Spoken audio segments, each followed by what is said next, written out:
Indian informative studio में आपका बहुत बहुत स्वागत है। आज बात की जाएगी हिजाब कंट्रोवर्सी की। आपको बताया जाएगा कि आखिर ये हिजाब कंट्रोवर्सी क्यों हो रहा है, इसका किसको फ़ायदा होने वाला है और इसका किसको नुकसान होने वाला है। आखिर ये जो मसला है वो पॉलिटिकल है, लीगल है, क्या मसला है ये भी आपको बताया जाएगा। अगर अभी तक इस चैनल को सब्सक्राइब नहीं किया है तो इस चैनल को सब्सक्राइब कर लें। मैं हूँ आपके साथ यासिर मसरूर और आप देख रहे हैं इंडियन इन्फॉर्मेटिव स्टूडियो। सबसे पहले बात कर लेते हैं आखिर ये कंट्रोवर्सी है क्या, आखिर ये विवाद क्या है, ये हिजाब का विवाद क्या है।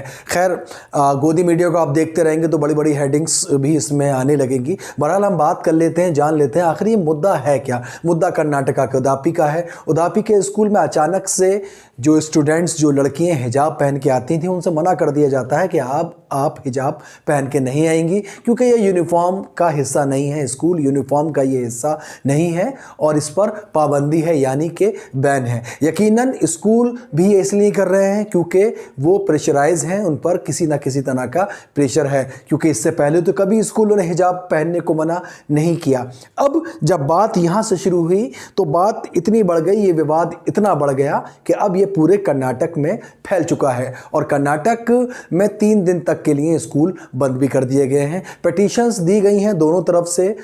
पिटीशंस उन स्टूडेंट्स ने भी दी है जिनको मना किया गया था, और वो जो लोग हैं जो चाहते हैं हिजाब बैन रहे, हिजाब पहन के लड़कियां स्कूल ना आए, वहाँ से भी पिटीशंस हैं। तो बहरहाल फैसला आएगा, लेकिन क्योंकि हालात बिगड़ गए हैं, धारा 144 लगाया है, आंसू गैस के गोले छोड़ने की ज़रूरत पड़ी वहाँ की पुलिस को, इसलिए स्कूल्स को, सभी स्कूल्स को बंद कर दिया गया। देखिए, एक तो पढ़ाई वैसी नहीं हो रही है, ऑनलाइन क्लासेस के चक्कर में पढ़ के बच्चे क्या से क्या हो गए हैं। जब स्कूल्स खुल रहे हैं तो फिर इस तरह की कंट्रोवर्सीज हो रही हैं, तो ये कहां तक जायज है, तो कानूनी राय इसमें क्या है, लीगल पेच इसमें क्या है, वो मैं आपको बता रहा हूं। किस वजह से इन्हीं लीगल जो बारीकियां हैं, जो दरारें हैं, उसका फायदा उठाया जा रहा है।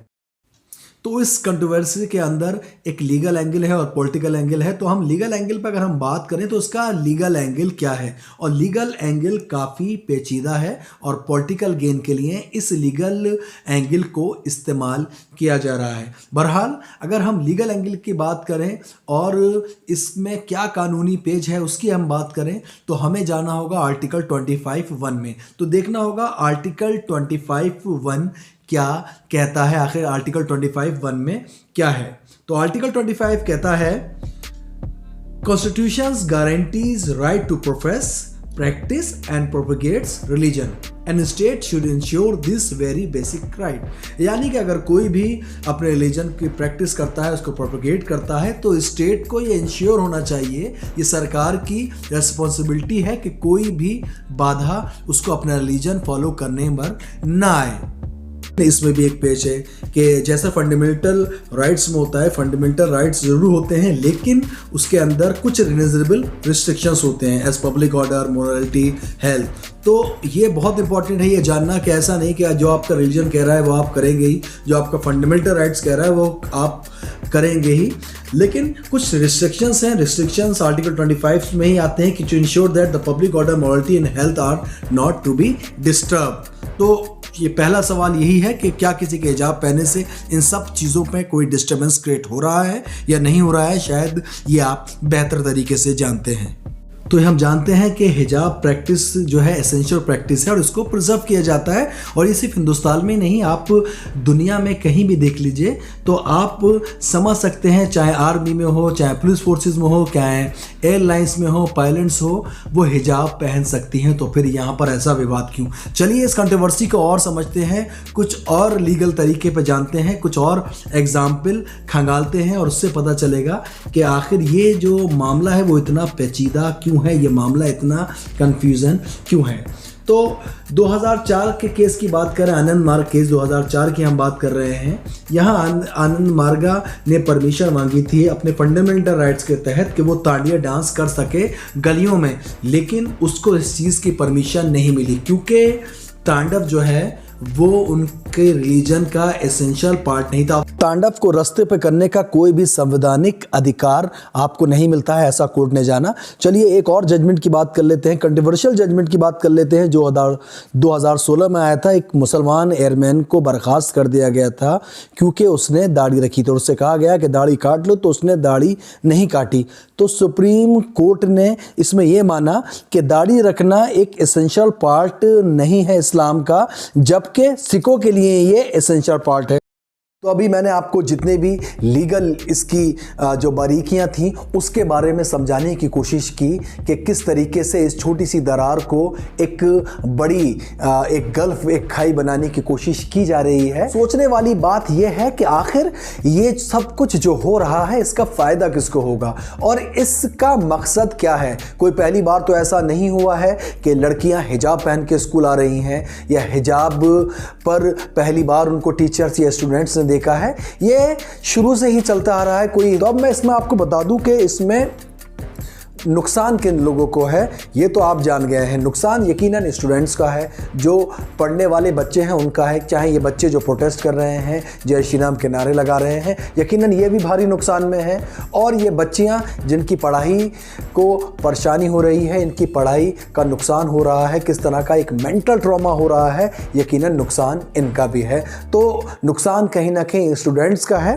अब ये मुद्दा आखिर ऐसे उखड़ते क्यों हैं? असल में ये एक्सपेरिमेंट्स होते रहते हैं। कभी नमाज के मुद्दे पे एक्सपेरिमेंट होगा, किसी गुड़गांव में चला कि भाई खुले में नमाज नहीं होगी, कभी बीफ को लेकर, कभी मस्जिद को लेकर, इस तरह के जो एक्सपेरिमेंट्स हैं वो चलते रहते हैं। लेकिन अब जो एक्सपेरिमेंट किया गया है वो हिजाब को लेकर किया गया है, क्योंकि ये भी कहीं ना कहीं मुस्लिम प्रथा का हिस्सा है। तो इसलिए जो चीज़ें हैं वो एक विशेष समुदाय की देखने को हमें अक्सर मिलती हैं। तो अभी भी ऐसा ही हुआ है। अब ये एक्सपेरिमेंट क्यों हो रहा है, इससे फ़ायदा क्या है? देखिए डायरेक्ट फ़ायदा तो इससे किसी को नहीं है, लेकिन फिर भी एक चीज़ आप समझ लें कि इंडिया की जो इकनॉमी है वो कहाँ जा रही है। इन बच्चों को ये जानना चाहिए जो प्रोटेस्ट कर रहे हैं कि इंडिया की इकनॉमी कहाँ पर है, इंडिया की जीडीपी कहाँ पर। अगर मैं बात करूँ तो बांग्लादेश हमसे आगे है। बांग्लादेश की जीडीपी हमसे आगे, यानी कि बांग्लादेश जो 1970 के अराउंड हमारी ही मदद से बना था, एक स्वतंत्र देश बना था, वो आज हमसे आगे निकल गया है।